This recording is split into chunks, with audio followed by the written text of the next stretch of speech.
Agri-Challenge,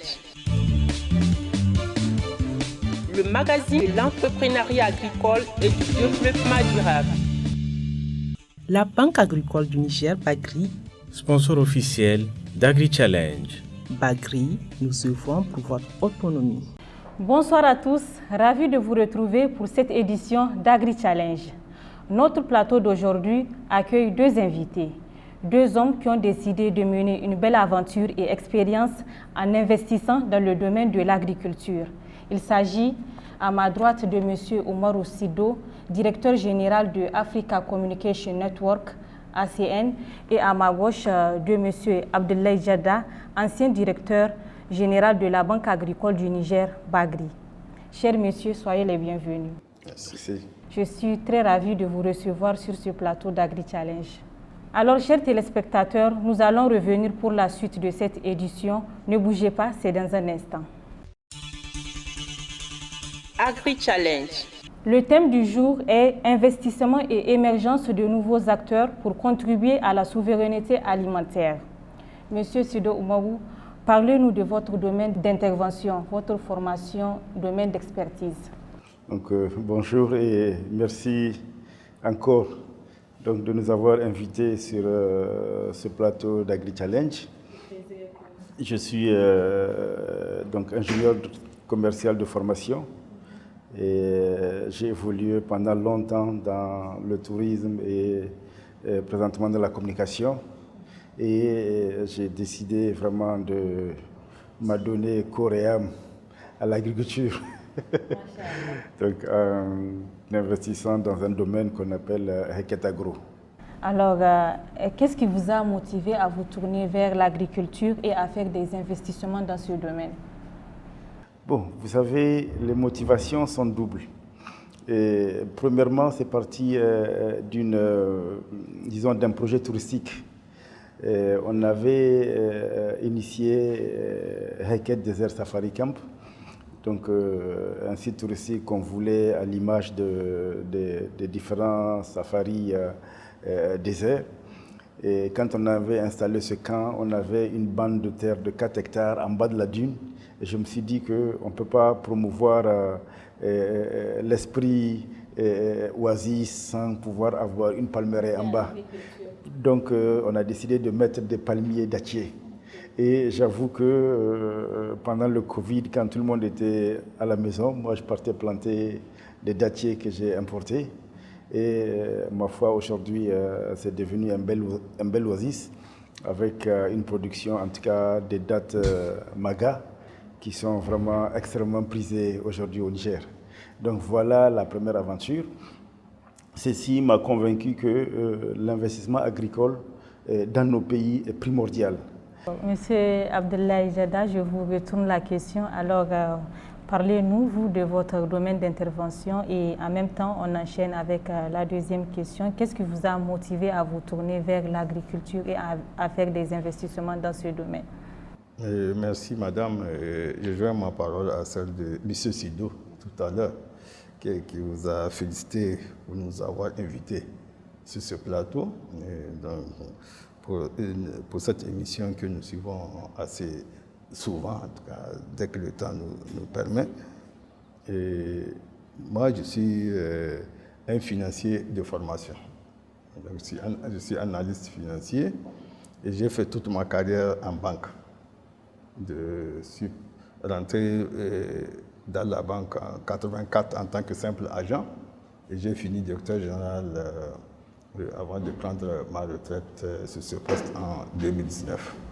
Moi, je suis tombé dans la soupe en étant petit. Je suis né dans un milieu d'agriculteurs et d'éleveurs. Donc, il va de soi que ce domaine m'intéresse.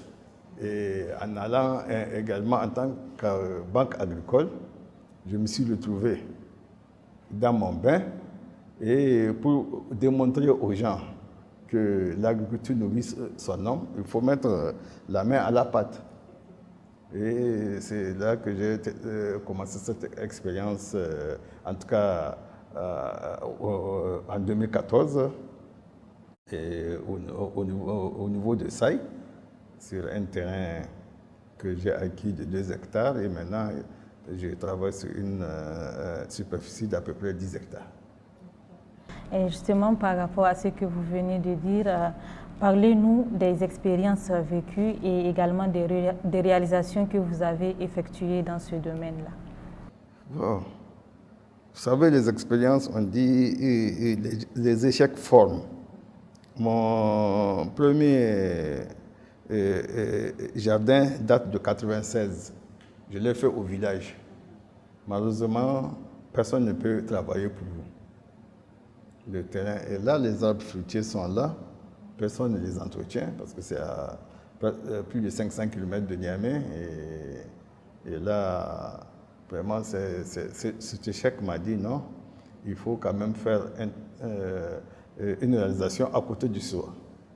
Et en cherchant, j'ai trouvé un terrain à Saï, sur un affluent du fleuve Niger, qui est surplombé par des terres complètement mortes. Et c'est là, donc j'ai commencé un verger. J'ai aménagé les terres non fertiles pour faire un champ.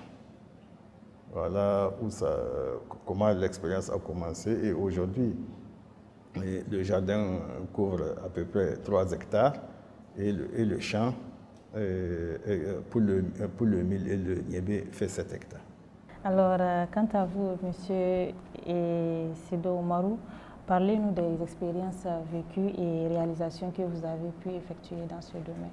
Je suis parti d'un projet touristique pour aboutir à un jardin, une première expérience d'à peu près 4 hectares de palmeraies. Nous avons acheté des terres dans la zone de Yuri, donc une 50aine d'hectares. Et on a investi vraiment pour pouvoir avoir une ferme extrêmement moderne avec des outils d'intelligence artificielle pour gérer de manière automatique l'arrosage. On a une station météo sur place qui nous permet de décider de l'arrosage, qui nous donne toutes les constantes. Nous avons des serres pour pouvoir faire nos propres pépinières dans des conditions vraiment extrêmement, vraiment le standard qui se fait. Et nous sommes partis sur un système d'irrigation goutte à goutte. Là où je vous parle, nous avons 65 km de goutte à goutte pour vous dire. Pour cette première expérience, en fait, on a 10 hectares qui sont complètement autonomes avec des électrovannes qui gèrent l'irrigation. On a un bassin de 1100 mètres cubes qu'on a creusé pour pouvoir recevoir l'eau des forages et avec une pompe de surface qui injecte l'eau dans le système d'irrigation. Vous utilisez beaucoup de méthodes modernes? Oui, on a des tracteurs pour labourer. Et surtout, nous avons adopté le maillage, disons, la méthode du paillage plastique pour un peu diminuer l'évapotranspiration. Parce que contrairement aux autres producteurs, nous, on envisage de produire pendant que les autres ne peuvent pas produire. Merci, monsieur. Alors, monsieur Abdoulaye Gerda, quant à vous, comment pensez-vous contribuer à travers vos initiatives aux efforts de souveraineté alimentaire en cours actuellement dans le pays? L'agriculture, il faut le dire, ça coûte excessivement cher. D'abord, l'accès à la terre. Vous avez vu, il a acheté des terres. Moi, j'ai acheté des terres. Mais est-ce que le paysan, lui, il peut avoir cette terre? Avec le système d'héritage, les terres sont en train de s'améniser et le partage d'héritage fait que la terre revient plus aux riches qu'aux mêmes nécessiteux. Donc, si réellement on veut revenir à la souveraineté alimentaire, même c'est une expression que moi vraiment je n'aime pas, oui, il faut quand même commencer par la base. Il faut que les paysans eux-mêmes qu'ils aient les moyens de travailler la terre et de produire. Là où nous sommes, dans la région de Saï, ce sont des terres que nous avons achetées auprès des paysans qui sont devenus nos ouvriers. Et si notre production, nous qui utilisons des ouvriers, si notre production n'est pas à la hauteur de nos espérances, c'est parce que ces gens-là, ils ne travaillent pas. Nous sommes à Niamey, donc nous ne sommes que des fermiers du dimanche. Il n'y a que le week-end seulement qu'on peut aller. Sauf pour ceux qui sont à la retraite, même si tu ne peux faire que 2 ou 3 jours sur le terrain et revenir. Mais dès que tu quittes, les gens s'en vont. Donc, il faut d'abord que la terre revienne aux vrais producteurs qui connaissent le terrain, qui peuvent travailler, et eux aussi, il faut les aider. Parce que ce n'est pas les champs hérités de nos grands-parents qui sont lessivés pendant des siècles qu'on les a travaillés, qui peuvent produire quelque chose. Il faut des engrais, il faut du matériel aratoire moderne pour ça. Et là, lui, le paysan, il ne peut pas avoir ça. Secondo, les 3 mois de production ne nourrissent pas une famille.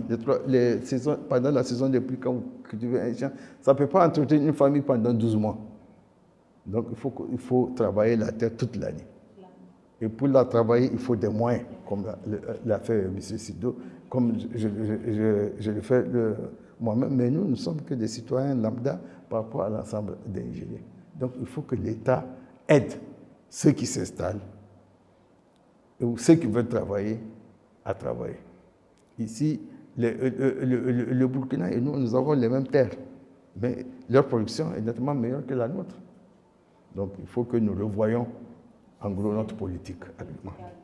Justement, je voulais vous poser une question en lien avec la souveraineté alimentaire au Niger. Comment appréciez-vous les actions menées dans le domaine de l'agriculture au Niger et pensez-vous que ces actions peuvent aider notre pays à atteindre la souveraineté alimentaire?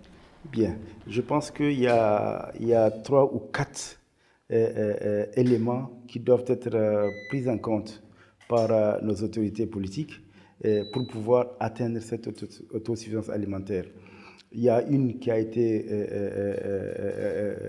concrétisée déjà, c'est le fait de détaxer tout produit et équipement agricole. C'est extrêmement important, ça veut dire que si nous devons investir, importer, tout ce qui vient, en tout cas dans le domaine agricole, est détaxé. Donc il n'y a aucune taxe qui est là-dessus. Ça, c'est vraiment une très très bonne chose. Ça va nous permettre de nous équiper. Deuxième chose, c'est que l'État doit faire. L'État doit d'abord sécuriser les engrais. Les engrais. Aujourd'hui, tous les producteurs attendent des engrais de très très bonne qualité pour pouvoir produire. Et pour sécuriser les engrais, le fait de permettre à des importateurs ou de permettre à chacun de son côté de se battre pour amener des engrais, je pense que ce n'est pas très viable. Il faut surtout que le Niger puisse créer des industries de fabrication d'engrais. Je vous donne un exemple au Burkina. L'État du Burkina a financé un privé via la BOAD sur 15 milliards. Et quand la BOAD a demandé des garanties, l'État a dit c'est elle la garantie, c'est elle qui va racheter toute la production de cette entreprise-là pour pouvoir fournir de l'engrais aux paysans. Et aujourd'hui, il y a des gens qui ont commencé, des entreprises nigériennes qui ont commencé à faire cela ici, mais avec des moyens dérisoires, mais qui ont réussi à faire des engrais certifiés. On a commencé à acheter du PNT+, de l'engrais phosphaté d'une entreprise locale qu'on appelle Sofia.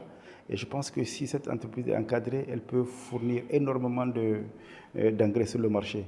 Les intrants sont très très très importants parce que qui dit augmentation de la production dit qualité des intrants. Il va falloir aussi qu'il y ait vraiment une belle organisation des différents producteurs sémenciers sur place pour que les intrants puissent être disponibles. Alors, cher monsieur, merci d'avoir pris part à cet entretien. Chers téléspectateurs, c'est tout pour cette édition. Vous pouvez retrouver cette émission sur YouTube, sur Facebook. Et nous vous donnons rendez-vous dans 2 semaines pour une nouvelle édition. Au revoir.